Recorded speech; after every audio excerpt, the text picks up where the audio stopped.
छोटे से गांव में एक दयानतदार और नेक दिल सरपंच रहमत खान और रहता था।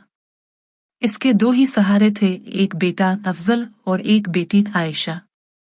रहमत खान की ख्वाहिश थी कि इसका बेटा आला तालीम हासिल करे और मुल्क का नाम रोशन करे, मगर गुर्बत आड़े आती थी। इसके पास इतने वसाइल न थे कि वो बेटे को ब्रून मुल्क भेज सके। एक दिन मजबूर होकर वो अपने छोटे भाई अकरम के पास गया, जो कुछ खाता पीता था। अकरम की बीवी जरीना बड़ी तंगदिल और खुद गरज औरत थी। अकरम दिल का बुरा नहीं था, लेकिन जरीना की बातों में आकर वो पैसे देने से इनकार कर देता है। रहमत खान दिल शिकस्ता होकर वापस आ जाता है। अगले दिन अकरम का बेटा सलमान चुपके से आयशा के पास आता है। वो पहले ही आयशा से दिल में कुछ लगाव रखता था। सलमान आयशा से कहता है, मैं तुम्हारे भाई के लिए तमाम खर्चा उठाने को तैयार हूं, लेकिन एक शर्त है, तुम्हें मुझसे शादी करनी होगी। आयशा पर क़यामत टूट पड़ती है। वो जानती थी कि सलमान की नीयत साफ नहीं, मगर भाई की तालीम का ख्वाब इसके बाप की आखिरी ख्वाहिश थी। आखिरकार वो रजामंद हो जाती है। सलमान रकम देता है और अफजल को ब्रून मुल्क भेज दिया जी।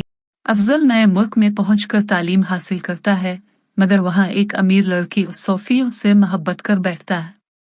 दोनों शादी कर लेते हैं और वक्त गुजरने के साथ साथ अफजल अपने गांव, अपने बाप और बहन को भूल जाता है। सलमान अपनी मां को आयशा से शादी करने के फैसले पर राजी करने की कोशिश करता है। मां शुरू में सख्त नाराजगी का इजहार करती है, मगर बेटे के इसरार, खुलूस और मोहब्बत को देखकर आखिरकार मान जाती है। उधर आयशा अपने घर से निकलकर सलमान के घर पहुंचती है। वो सलमान से कहती है, अगर तुम अपने फैसले पर दोबारा गौर करो और इसे बदल दो तो शायद ये हमारे लिए बेहतर हो।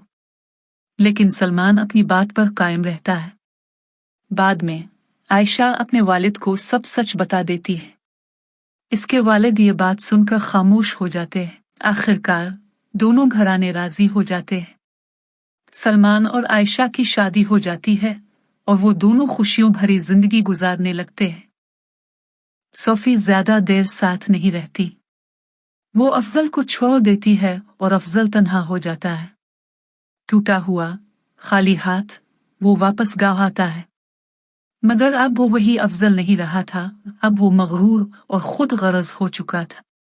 घर आते ही वो बाप से तल्ख कलामी करने लगता है, इल्जाम तराशी करता है, और एक लम्हा ऐसा आता है जब वो गुस्से में आकर अपने बाप को लात मार देता है। बूढ़ा रहमत खान जमीन पर गिरता है और दम तोड़ देता है।